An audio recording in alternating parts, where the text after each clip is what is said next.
Let's try. Let's try the third time. Third time's the charm. Okay, people. Can you hear me now? Let me know. Uh, let's see. Just give it another second here. Few technical difficulties. I hope that this ends up being okay, though. Just hang. There we go. Okay. Can you hear me now, you guys? Somebody give me a heads up.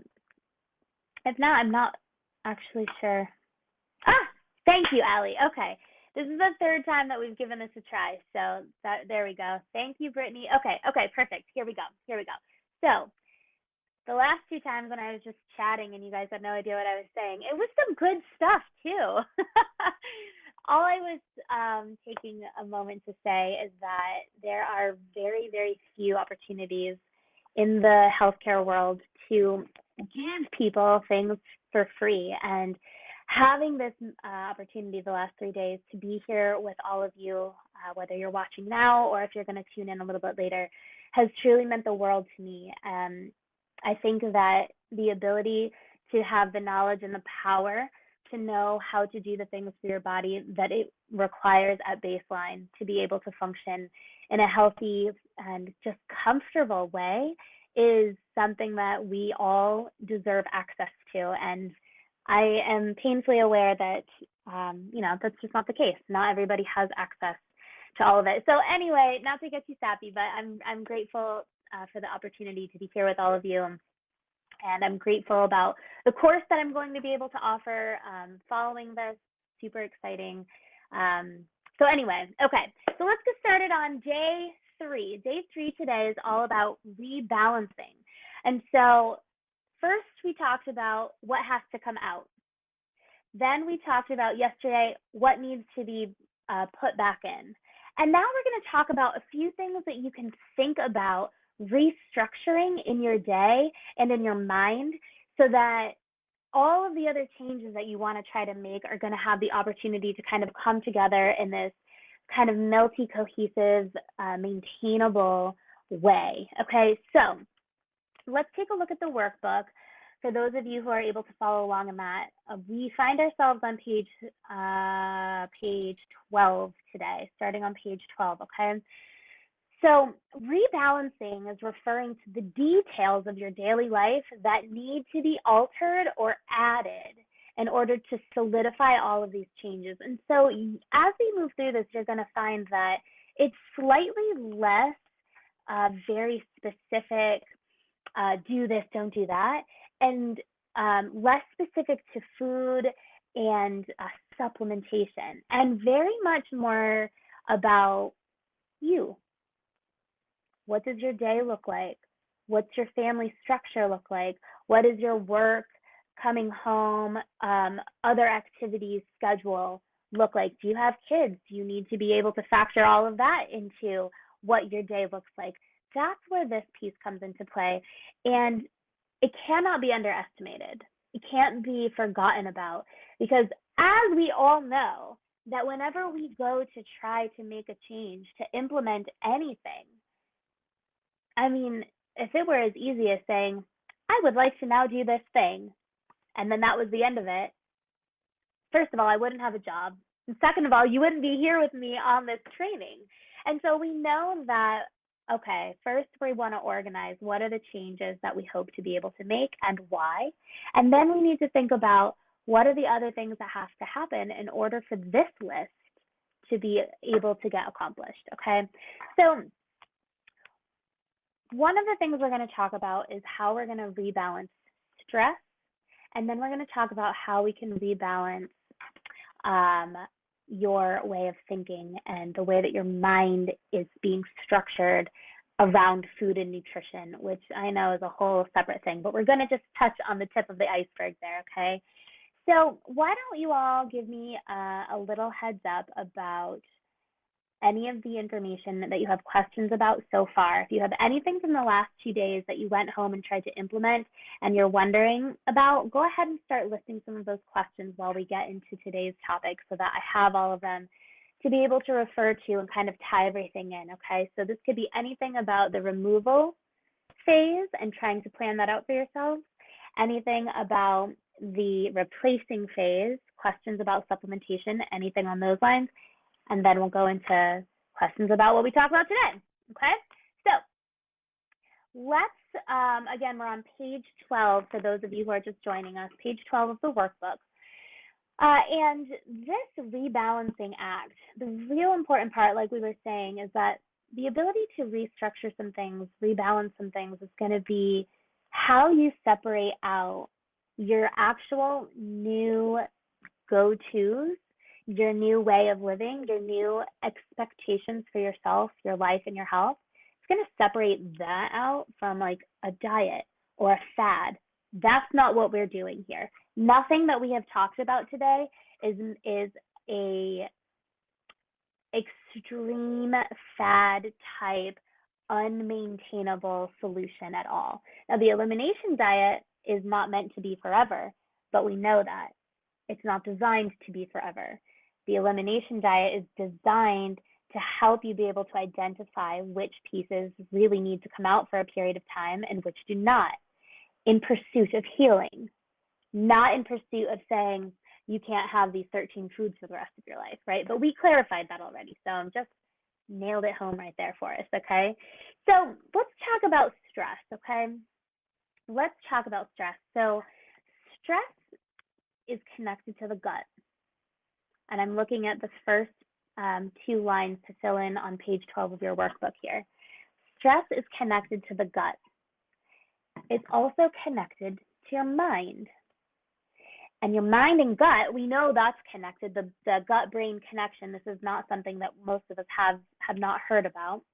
And so if we ignore this piece of things when you're talking about healing your gut, then you're missing an enormous component. You're doing yourself a huge disservice. And so this is what leads me into talking about stress. And I know, hey Sue, hi. I know that when we start talking about stress,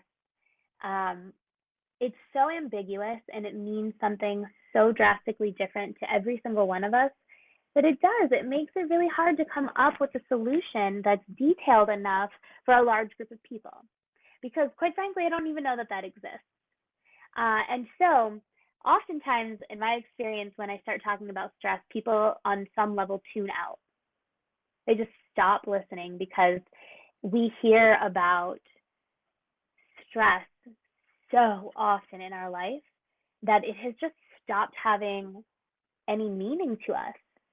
It's stopped being an important part because it's so prevalent. Does anybody else feel like that? Is anybody finding themselves sort of already starting to tune out now that we're starting to talk about stress? Tune back in. Come on, come back. So when we're talking about rebalancing stress, this is the reason why it's important. And this is going to lead us into the kind of middle of that page 12 there. We're looking at the next blank, okay?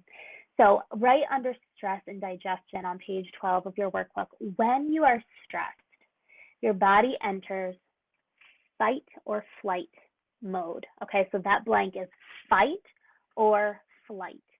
And when you're in this mode, energy is diverted away. That's that bold word, away from the digestive system, because it thinks it needs to reserve resources for other life-saving needs. You don't use the word stress, Carol. I don't blame you at all. I really don't. And so let me paint a picture when I'm saying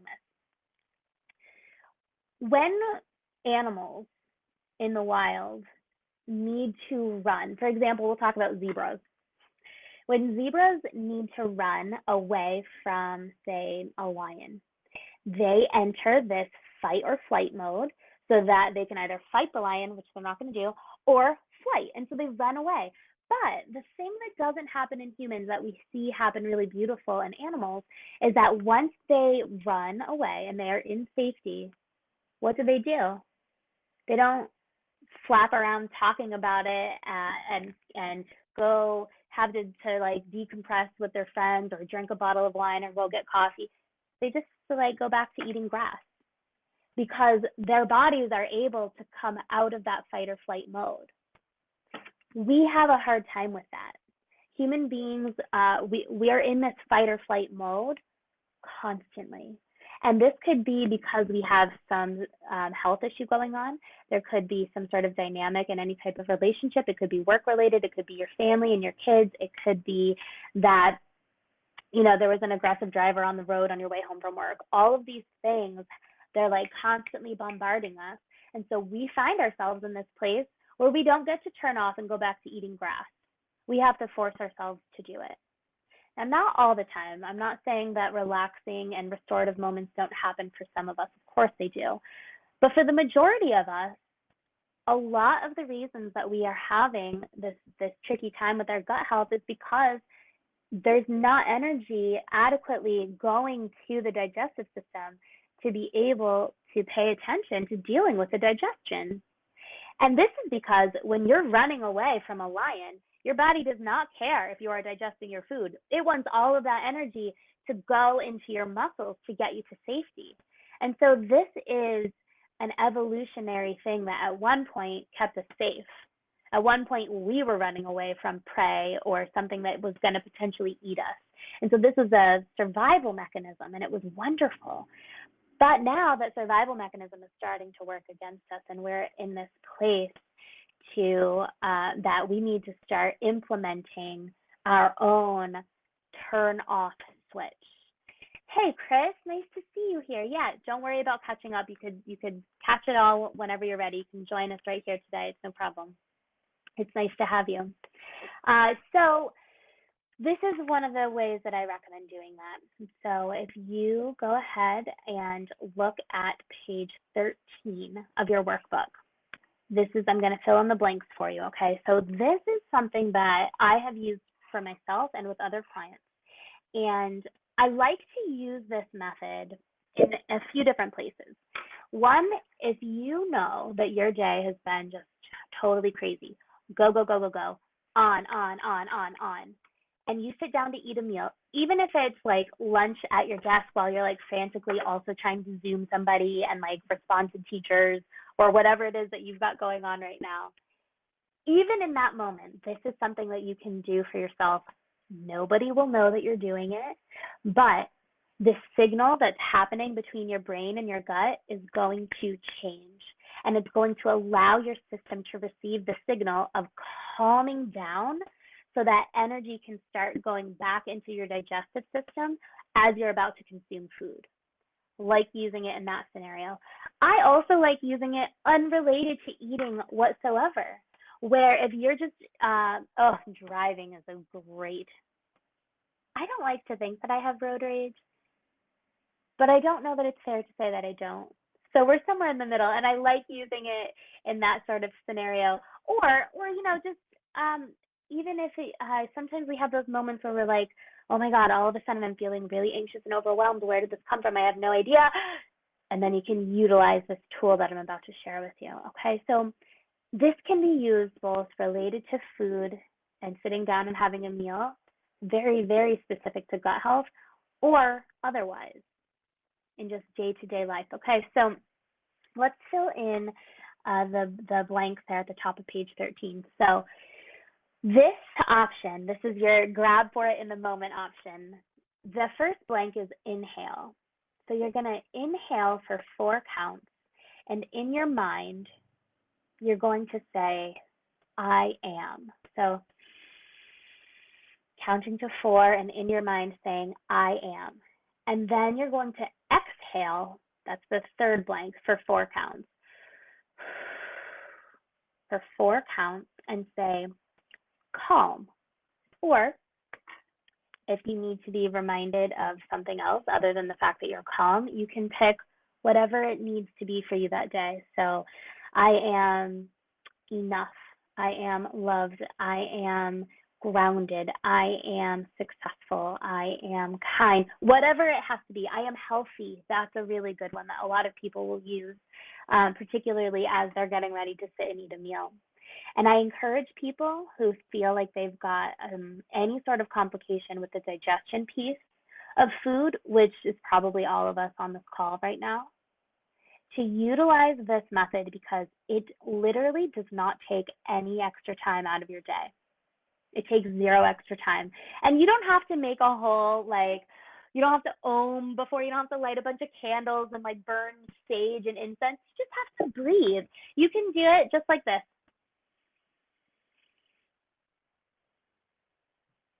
Like you would have no idea that I was doing that. You could do it while you're sitting in a meeting. You could do it while you're sitting at a dinner table with other people. You can do it while you're at your desk. It is just meant for you. That's it. And so this is one of the reasons I really love this. Now remember that the reason we're working on implementing that is because when you do that breathing technique, it calms your actual nervous system down. And when you calm your nervous system down, it switches out of that fight or flight mode. And then it changes all of the chemical signals that are happening in your body so that you can get back to what is important, digesting your food. Okay? So this is the way that I'm going to recommend that we all sort of use to help implement rebalancing stress for ourselves. Now, here's the thing. Are there a million other things that might need to happen to really get to the root problem of somebody's stress? Of course, I'm not ignoring that. I'm not dismissing that. But that's a whole huge other topic. This is something that no matter what, you can absolutely try implementing, and it takes no time, no money. And that's the win with this, okay? Now we're going to swap over. Any questions about that? Any questions or comments or experiences from anybody who's listening here with us right now, doing anything like this or having any sort of success doing different breathing techniques? What have you all sort of experienced in the past with some of this stuff? And if you're just joining us, we're talking about using breathing techniques that are sort of secret and just for you to be able to help your body realign with getting ready to receive food and digest it properly. So anybody have any nice experiences with some of that stuff? Let me know. Or share it with us in the Facebook group so that we can all sort of start learning from what some of you have found to be successful. Okay? So moving right along, let's talk and move into rebalancing the way that we think. This one is a little less straightforward. There is no grab for it in the moment option because it's a bit of a process, as we all know. But what I want to help you remember is this, and this is going to start to fill in the blank sort of mid-page on page 13, okay? What can't I have, can't being the first blank, versus what will I have? So instead of focusing on the things that you can't have or the foods that you have made rules about that you don't want to have for whatever reason, well, let's think about the foods that you are going to include. And so this means rather than thinking about, oh, I can't have pizza, I can't have ice cream, I can't have these chips, I can't have this, I can't go to dinner out with my friends, I can't have wine, I can't. Wait, how is that serving anybody mentally at all? Now, remembering the whole process that we started here was coming up with an elimination diet. So you might be thinking, well, what about all these foods that you just told me to tell myself I can't have for a little bit? No problem.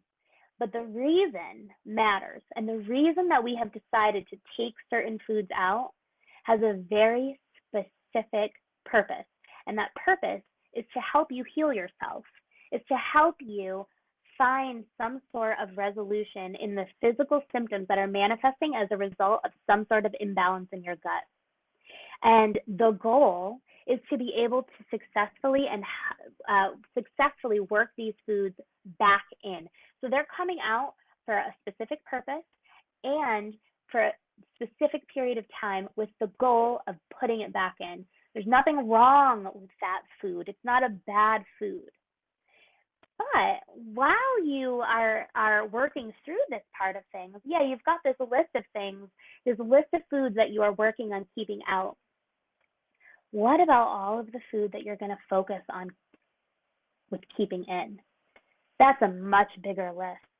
What do you want to have in your day? Let's look at that. First of all, mentally, that just feels so much better. It feels so much better to be able to say, these are the things that I am going to include. And then you include them for yourselves, and immediately you feel like you win. There's no way when you're thinking that way that you can end up accidentally making yourself feel like you have failed. That part of any piece of nutrition, whether we're talking about gut health or just general healthy nutrition guidelines, that the mental part of it is most of the battle. It really is. Food is such a mental and emotional piece of who we are because it's this thing that we have to do. We must eat. And yet we all struggle with it in our own little ways so deeply because we've got rules that are ingrained in our psyche. We have celebrations, we have rituals, and food is around all of these pieces. And so it has all of these spokes of meaning. And so when you go to the center of all of that and try to figure out what the right thing to do is, sometimes it just leaves you feeling totally confused. And so that being said, when you take it back and you think about what do I want in my day, you're setting yourself up to win. You're setting yourself up to win. So here are some examples, and I listed this out for you in your workbook for you. And one of the things that you can decide to do is just pick one thing to focus on. Pick one thing that you know you want in your day. Do you want to make sure that you get a root vegetable in every day? Pretty specific, but an amazing goal. And sometimes the more specific it is, the easier it is to accomplish. So one root vegetable as opposed to, I'm going to eat 5 vegetables every day, which maybe is a good starting point for you. But when you say one root vegetable for sure, well, that narrows things right down, and you can really start to decide, okay, well, which one is it going to be? Where am I going to put it? Those are 2 questions. That's it. Maybe you want to say, I want to make sure I get 60 ounces of water in my day. And that's an arbitrary number. I'm not saying that that's necessarily the right amount of water. It's different for every person. But that's just an example of what you might find to be a successful, I will include option for yourself. Maybe your goal is that every week you want to make sure that you are trying a new food. Maybe you want to make sure that you're trying something that you've never had before. What will I include in my week this week? I will include one new item every week. And so long as you're accomplishing that, you've set yourself up to win. Or maybe you want to decide rather than adding something in, you want to make sure that you're only ordering food out or going out to eat to the extent that we can right now. Maybe you want to say no more than 1 time per week, and that is your only goal. And do you see how thinking in that way sets you up to be able to say, like, I don't have to revamp everything in my life right now. I need to pick one thing, and I'm going to think to myself, what will I include in my day today? 30 grams of fiber, maybe? Maybe. That could be a starting point. And then these are just some ideas, right? You can list out. One of the things you could do is list out all of the potential goals that you have for yourself. Maybe you want to make sure that you're getting in all of the colors every week. That could be an item. Maybe you want to form your elimination list. That could be an item. Maybe you want to focus on water, fiber, not eating out often. Whatever it might be for you, list them out and then start by just picking one. Put a little start date next to every single one of them so that you hold yourself accountable. And then just focus on only that one thing. Do not expect the world out of yourself. Do not put yourself in a place where you stand more of a chance of failing because you're going from 0 to 100 than you do at taking these nice, reasonable steps and actually accomplishing the goal that you set out for. Does this make sense to all of you? Let me know. So all of that start to make sense. Are the dots starting to connect? Can you start to understand how all of this plays into gut health? All of these things that we've been talking about, You don't have to do them all at the same time. That's not the point. That's not the expectation. Maybe you want to because that's what works for you. But if it's not what works for you, then don't try to make it the thing that works for you. You don't have to do that. Pick apart one thing at a time. Pick one thing to go home and implement, and then see how it goes. And guess what? If you don't stick with that thing, pick the next thing on your list. Commit yourself to it and go back to the thing that you couldn't quite nail in the first time around. Okay? Let's see here.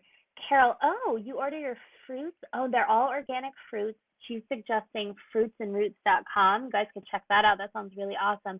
And it looks like it gave you the opportunity to try a bunch of new fruits. I love that. I absolutely love that. I'll have to look into that. That's really cool. That is so great. Yep, exactly. This is so great. Okay, so we're getting some great feedback from everybody here. This is really cool, you guys. Great. I'm going to pop back over to the workbook here, and I'm going to just fill in this last piece for you, okay? So right at the bottom, it says, it's important to remember these are things you are choosing for yourself when you are working on improving your gut health, especially if part of that process involves taking out some of your favorite foods. You are in control. You are in control.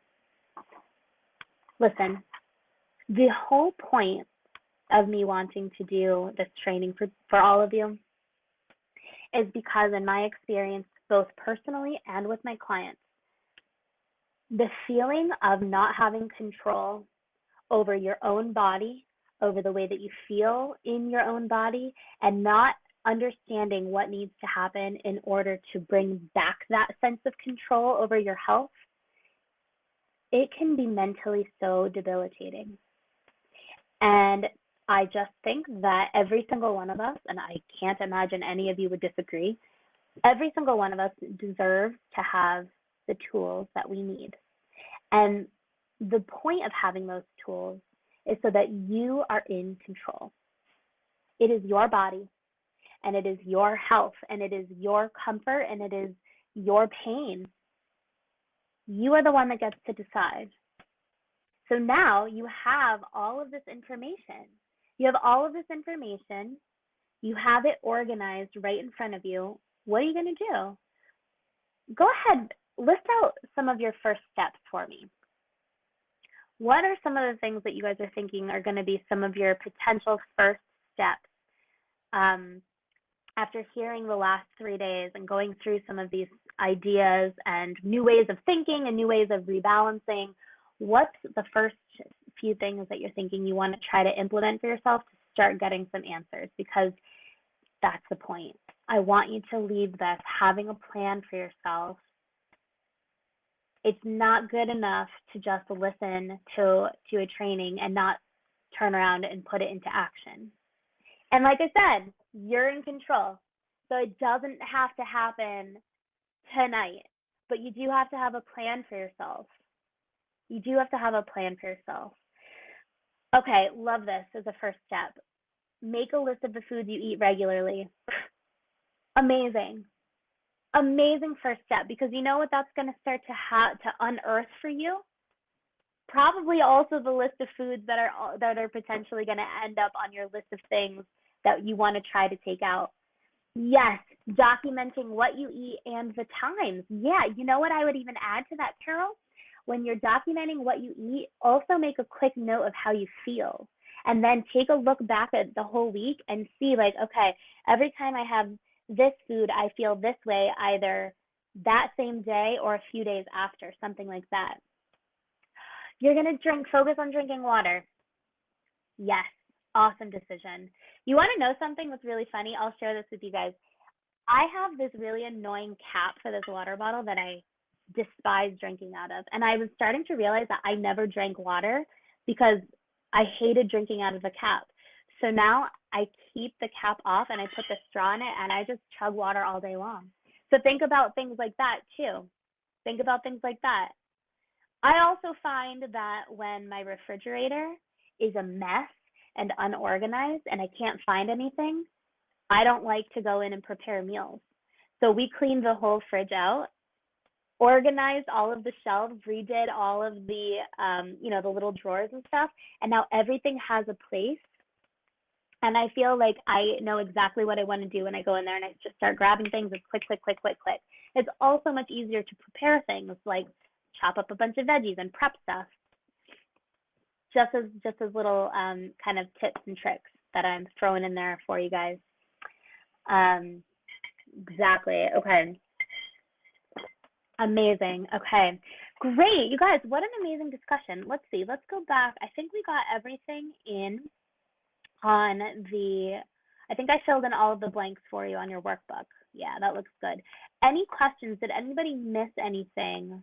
Can I help you fill in any of the blanks that you think that you might be missing before we move on to questions? I want to make sure. Oh, yes, Carol. You only drink water out of glass, not a bottle. It's a mental thing. It tastes better. I hear you. I love drinking out of my metal things. But there is something about a glass of cold water where like you can feel the coldness of it also. I'm with you. Oh, Chris, here's a great question. Okay. Have you talked about how to find alternatives for the foods we want to take out? Amazing question. And we did touch on this a little bit, but I think it's a really important topic. So I'll review some of the things that we talked about.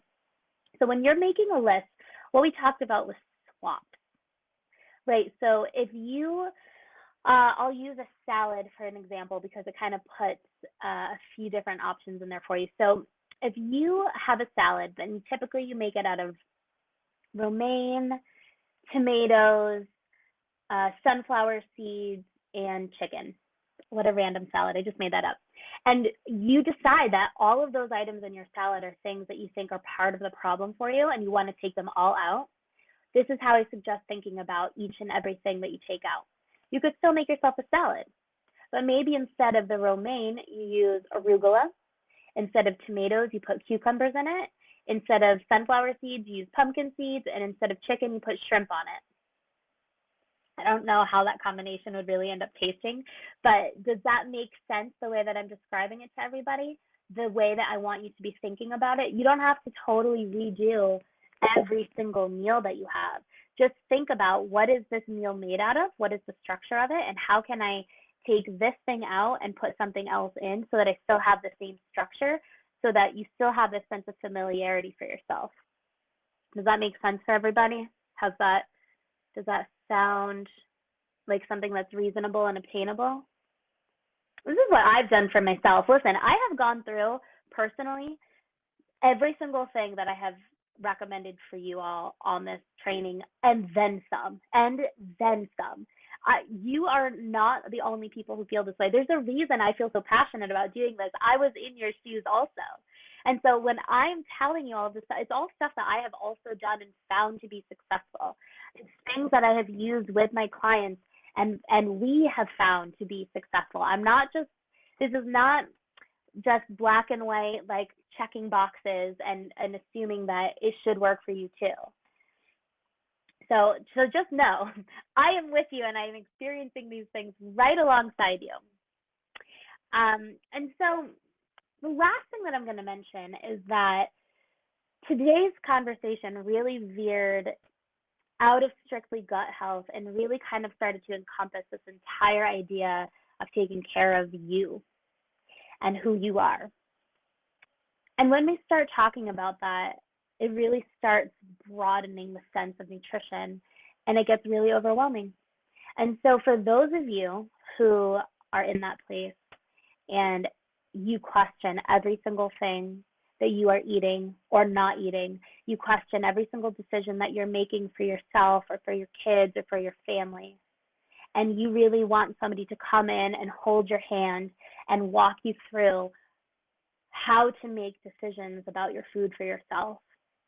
Something that isn't going to give you rules, something that's not going to make you count everything and make you feel restricted and make you feel like you can't have this, that, or the other thing or else you're a failure. There's no feelings of guilt with this.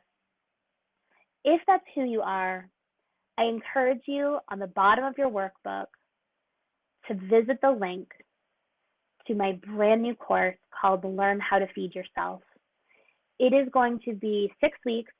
We're going to have a private Zoom session for everybody, and it's just going to be this amazing opportunity for all of us to have this really personal connection with each other and learn about the food that we eat and why or why not. How do we combine different things together to get the absolute maximum benefit? Why are you feeling the way that you're feeling when you do or don't eat certain things? How do you need to understand where the holes in your knowledge are? How is that even possible unless you have somebody teaching you what it is? How many of you ever were taught nutrition besides the food pyramid? Ever? Yeah, we're not. We're taught, really basic, now it's the my plate, but when I was in school, even we were taught the food pyramid, and just, we were taught the food pyramid by the gym teacher, health coach, and like driver's ed person who just like are reading black and white from a textbook. No intuition, no experience, no expertise in it. Very, very, very few schools, if any, have a dietitian who's on staff to teach children how to feed themselves. So then we grow up into these adults who don't know how to feed ourselves, teaching our kids not to know how to feed themselves. And so there's just this insane cycle, and people feel guilty and weird and bad about it. And I think that's a shame. You shouldn't feel bad about it. You were never taught. You were never taught. And so anyway, I encourage you to just go ahead and check it out. I really encourage you to send it to your loved ones who you think can benefit from having this understanding of themselves and the food that they are surrounding themselves with, because like we said, there's no avoiding it. You have to eat. You have to eat. So you may as well know that you're doing a damn good job with it. That's just how I feel about it. That's just how I feel. So go ahead and leave any lingering comments or questions on anything. It is my absolute hope that you all got tremendous value out of this 3-day training. That was my intention. That was absolutely my goal, and I really hope that that was something I was able to offer for you. Anything that you are still feeling uncertain about, I am here for you. You are part of this group. You are part of this community, and we are all here to help support you in whatever way is absolutely possible. So leave a comment on the group. Leave a comment in the video. I'll be continuing to post all sorts of really valuable, what I hope to be very valuable information for all of you to be able to use and access in this group. Send an invite to your friends to join the group so that they can be a part of these conversations and discussions. This is a place where we want people to find value and healing and hope for themselves. You are not alone, and you don't have to understand everything. That's my job. That's why I went to school, so that I could do it for you. You don't have to have that responsibility. Maybe one of you has some amazing training that you can then share and impart wisdom on me with. That would be the point, right? Okay. You guys are so welcome. I'm so grateful. Thank you for all of the kind words. It's really great. I'm glad that you're feeling encouraged. What an empowering feeling that there's nothing better. There's nothing better. And when you stop feeling encouraged, when you start to feel that that smoky hopelessness settle in for you, come back to this space. Come back to this space and know that there are people who are here cheering for you, who want you to be your absolute best self. That's what we want. That's what I want for you, and I don't even know you. so just know that is the intention, and that's what's going to be held in this space for all of you. I'm so excited. Keep me posted. Share with us some of your wins. Share with us how your progress is moving. I can't wait to hear some of the solutions that you are all kind of pinpointing for yourself. There's nothing better. Embrace the process. Let it happen and let it unfold. Don't you hold yourselves to certain expectations. Just sort of be an observer of what is happening and let whatever is going to happen happen. I'm here to help guide you to the best of my ability. I'm also here to help do more one-on-one work with you if that's what you think you need. You figure it out, start this process, see where it lands you. I can't wait. I can't wait to hear about it. Okay, everybody. It was my absolute pleasure. Thank you so much for joining me here. And to all of those who will be watching this later on, thank you so much. Leave your comments and your questions. I promise that I'll be checking them, so we'll be able to kind of touch base with each other through that. And let me know if you need anything. It's been a pleasure. Okay, everybody. Enjoy your weekend. Bye, bye, bye. Bye.